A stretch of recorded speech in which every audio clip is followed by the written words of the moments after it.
Welcome to Billy Ho Sports. Thank you for tuning in. Please remember to subscribe to the channel and don't forget to like and comment on the videos. I hope you enjoy the show. Now, let's go.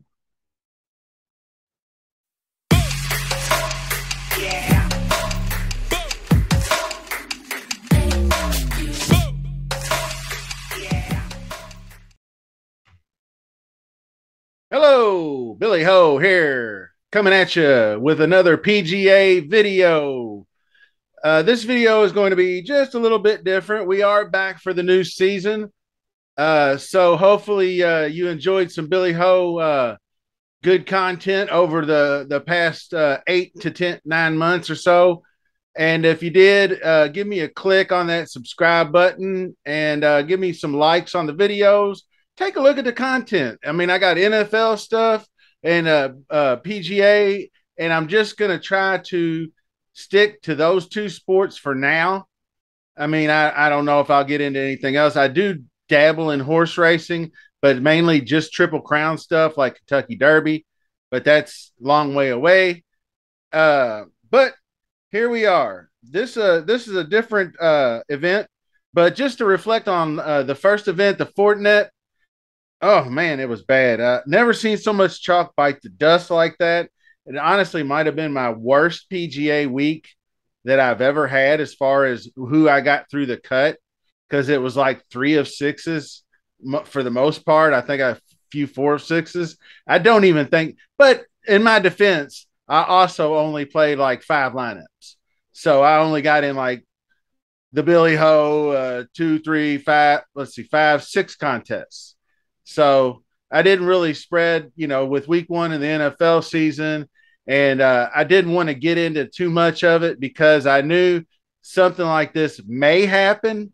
So I kind of went with probably a too concentrated of a core. I had guys like Riley. I had guys like Pat Rogers, uh, the typical guys, Steele that didn't make the cut, things of that nature. So tough sledding, but that's okay. I didn't lose that much money.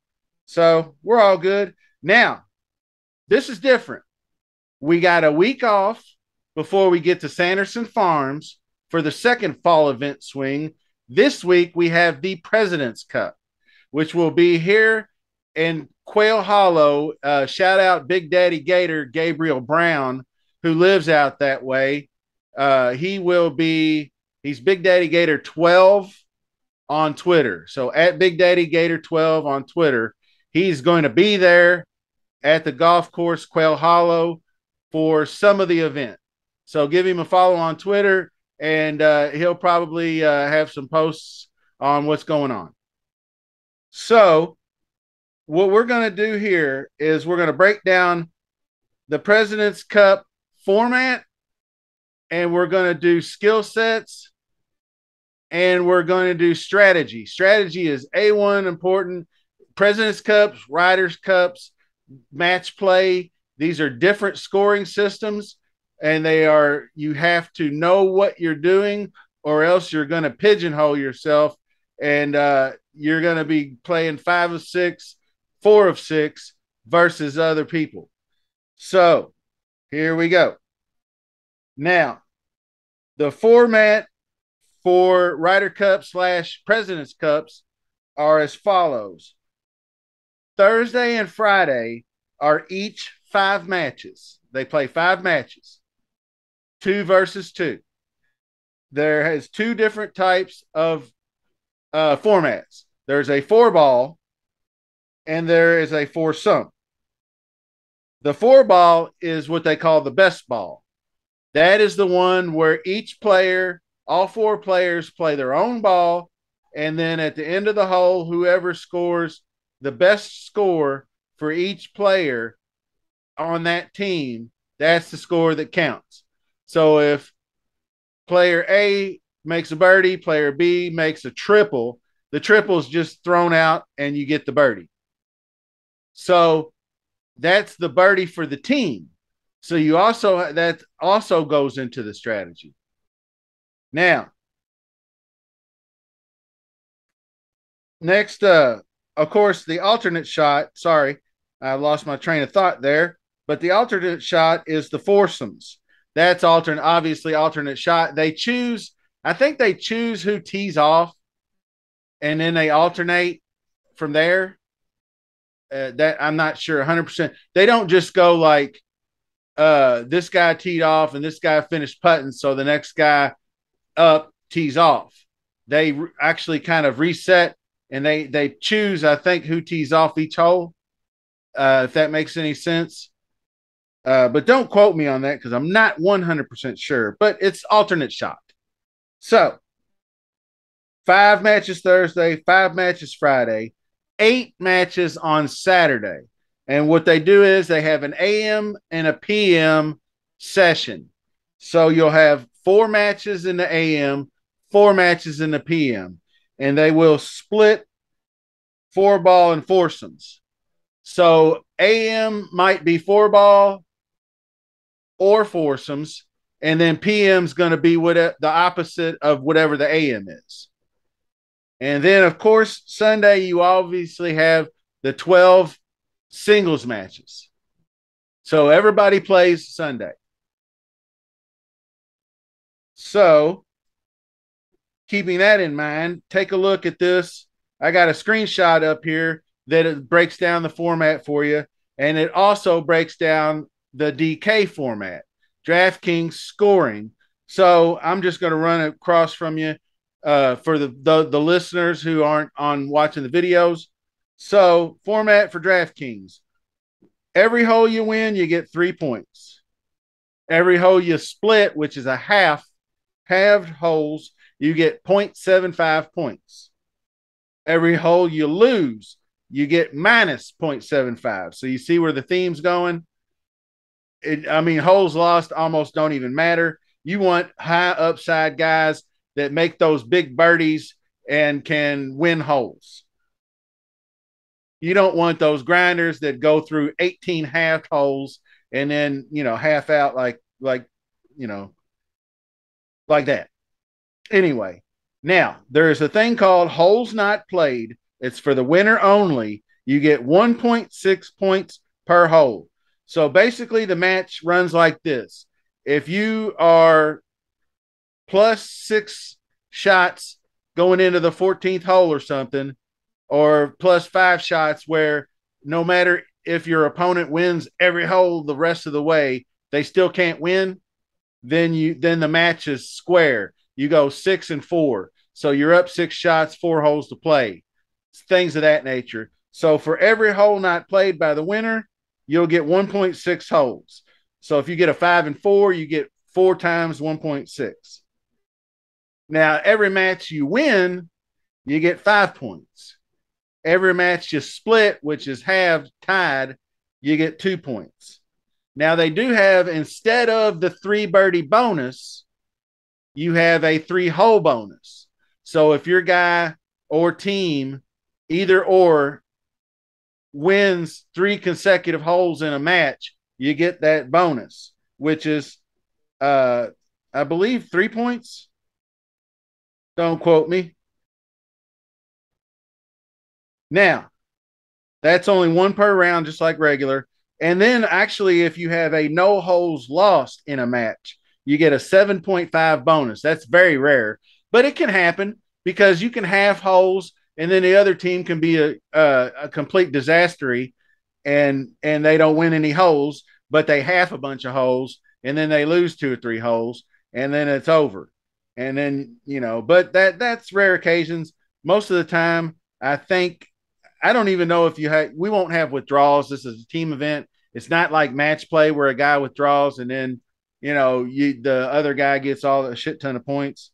So I don't believe it's going to be like that. But that's what we have for the format. So now I'm going to break down the course Quail Hollow, and I'm just going to give a quick overview of it. Most of you all know this course. It's a classical par 71 course, long, 7,521 yards, 7 holes with water hazards, and the fairways are Bermuda grass. The rough is Bermuda grass overseeded with ryegrass, and it's not that penal. It's like 2 inch, but you remember how tough Bermuda grass is. So, the fairways are fairly generous. They're like 33 yards wide. The greens are fairly generous as well, 6,500 plus square feet on average, and they feature champion Bermuda grass, and it's overseeded with Poa trivialis, and it's about 12.5 on the stem. So it's a rank. It's in the middle, ranked 25 out of 49 courses, but it's more on the more difficult side. Basically, it can be very tough. So the PGA Championship, it was the first out of 50, and I forget. I think it's top 10 tough course. I think. So anyway, 33 yards wide on the fairways, very few holes. Let's take a look at skill sets and a course breakdown. Okay, this is just the course breakdown real quick. And if you look over here to your right, this is the birdie percentage. As you can see, everything's in the gray. There's 13.4. That's decent for a par three, but it's not what you want. Most of the time we see like this is almost 40% because it's a 546 yard par five. It's probably the easiest hole on the golf course, or one of. The other one is probably this number 15, which is 44%. And then you have a couple of and then the other par five, obviously. And then the two par fours that are only 350, sub 350, really, 344, 346. Those are obviously going to be high birdie percentages. But then you get into these longer par fours, like the 506, 494. These last three holes are extremely difficult. Very, very high bogeys. That's where holes will be won and lost. More holes could be won with pars than with birdies, obviously. So being consistent, being a grinder, being somebody who can make pars and get up and down and not hurt their partners is what we're looking for. So you must take into account the format and the guys who play well in these match play situations. And like I said, as far as skill sets go, you can look right here and see approach shot distribution. 150, 175, and 200 are the most. They're not nearly as many wedges involved in this course. And then you have 6 long par fours from 450 to 500. So that's kind of what I got set up here. I did a good drives and I did some distance. And I just threw this on here just so we could have a visual. I didn't play with the percentages any. So strokes gained approach is obviously important, but I got proximity from 200 plus, and then I got 150, 175, 175, 200. Opportunities gained because you want guys in position to score, and then ball striking, DK points. So things of that nature. Par five strokes gained is very important. So I basically went through, since they don't have the teams loaded, but I was able to get 23 of the 24 players right here. The only one missing on this list is Tom Kim.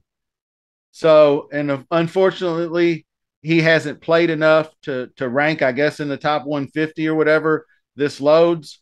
So these are our guys. And this is just a quick look right here. Team USA, Team International. And I'll put up a screenshot real quick so you can take a look at that.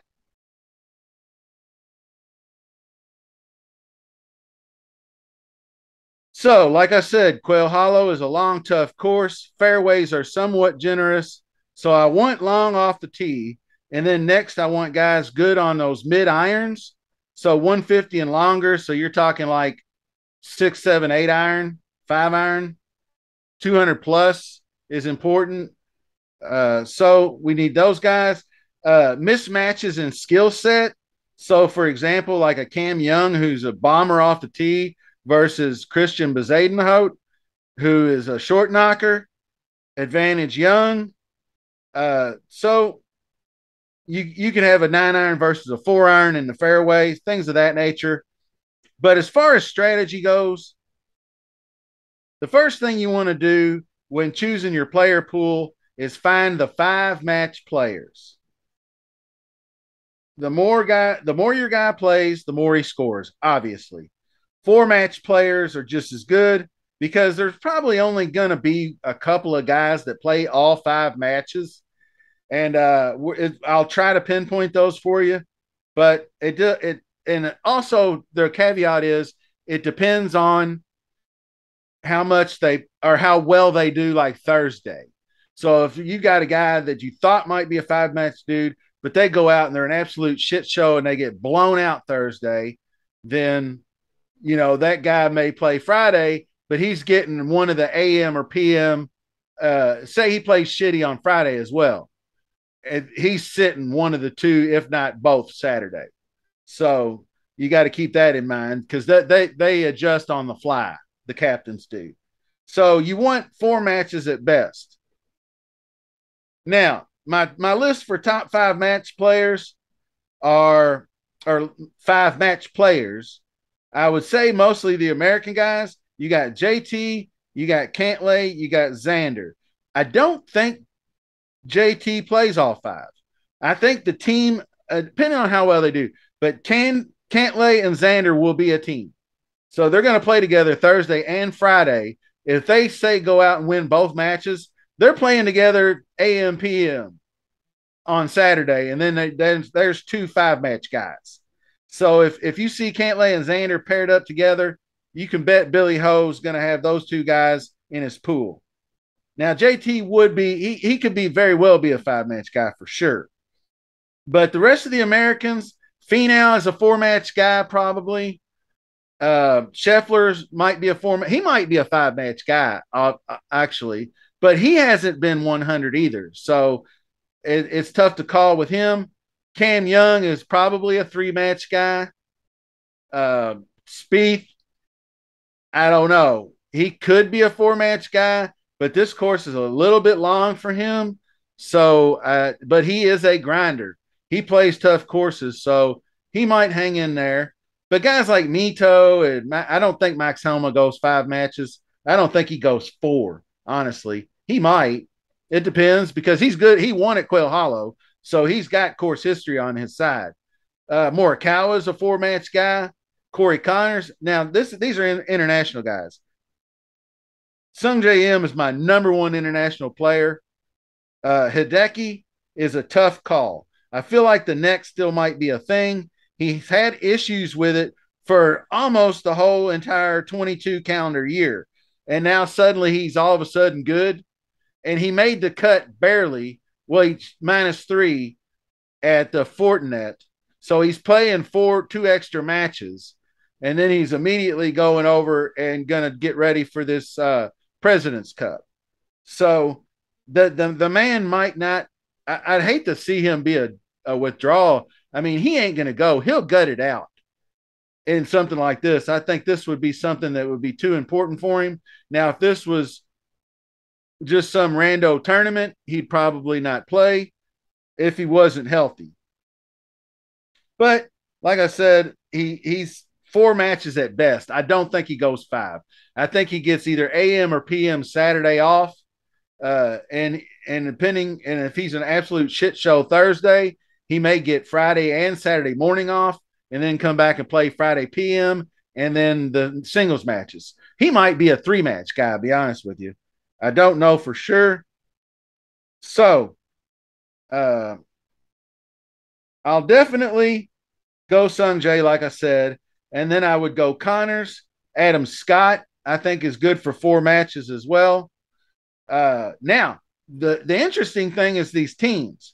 So say they pair up Sungjae Im and Tom Kim, and they go out and they win their first match. They beat the 2 guys they play.